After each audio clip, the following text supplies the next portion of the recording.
It's time to show some love to the editors and content managers out there. The work they do is pretty obscure but extremely important, and their diligence is required in order for distribution to be successful. Now, the part of their work that everyone knows about is that they make decisions, choosing takes, shots, and transition timing, maybe some basic graphic effects, but we're not talking about that today. Today, we're talking about tech specs for video files and the compatibility factors that can affect how your content gets distributed. I'm Seth with ViewNexa. Let's talk about it. Now, first, it's important to note that different distribution methods require different tech specs. So on a broad level, I'll be discussing these in two different categories: linear content, which includes live and 24/7 VOD streams, and non-linear content, which you might think of as on-demand in its truest form. These categories are actually really different from each other. So with that said, let's talk first about resolution. For pretty much any linear streaming, the standard is good old 1080p, meaning the vertical axis has 1080 pixels in it. I say old because 1080 has been the standard since like 2009, back in the over-the-air broadcast era. But for VOD content, more and more platforms are relying on the standard known as 4K, which has a vertical axis with 2160 pixels in it. But the reason it's called 4K is actually because of its horizontal axis, which has nearly 4,000 pixels in it, 3,840 to be exact. So with both axes having twice as many pixels as 1080 does, the total number of pixels is actually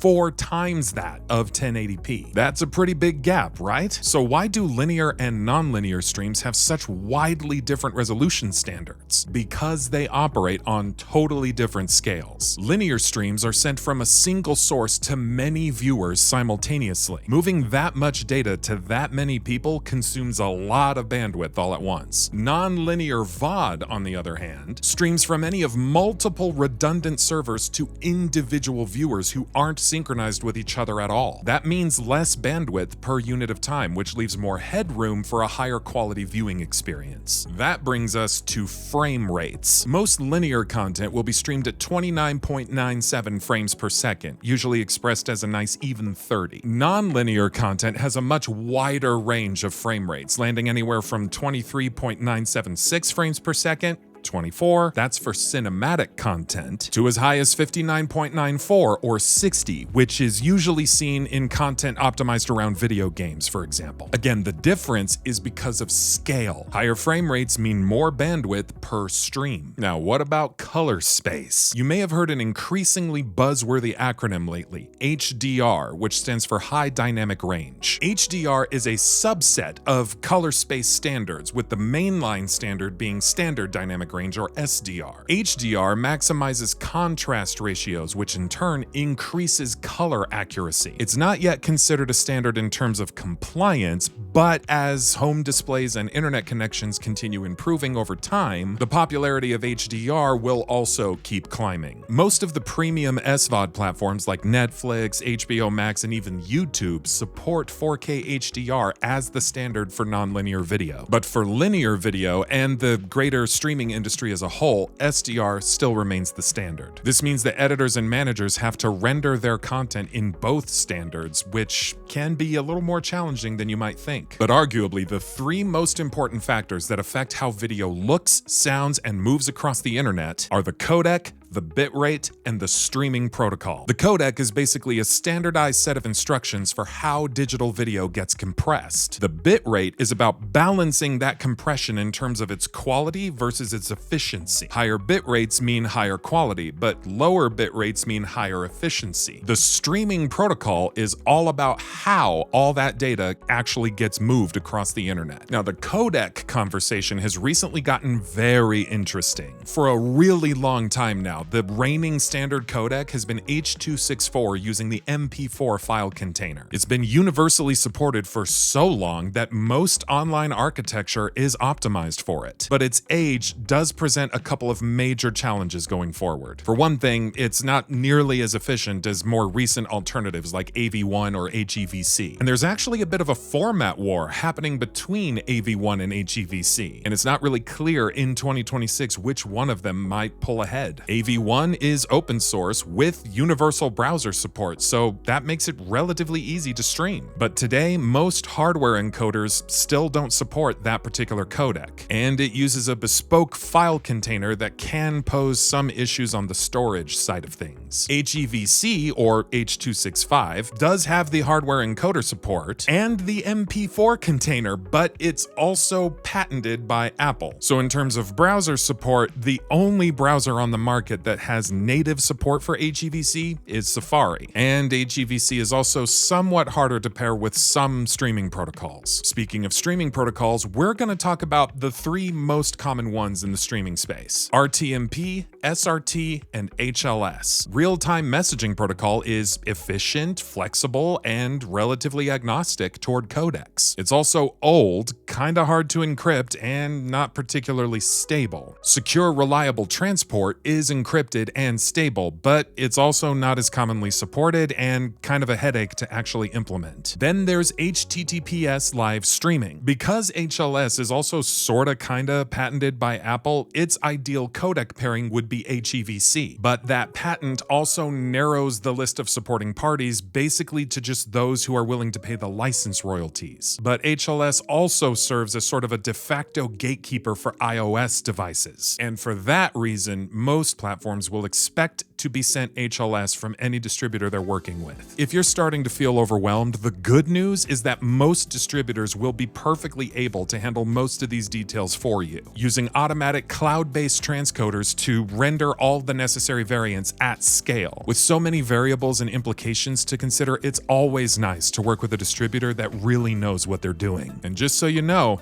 that is the case here at ViewNexa. So if you'd like, you could fill out the form at the link below to have me or any of the other streaming experts here at ViewNexa audit your content library. We'll look at all the factors, including all the tech specs I mentioned today, and we'll turn it all into useful feedback about how ready your content library is for distribution, and even offer suggestions about which distribution pipelines make the most sense for your content specifically, all at no cost to you. So thanks for watching, and until next time, this is Seth from ViewNexa signing off.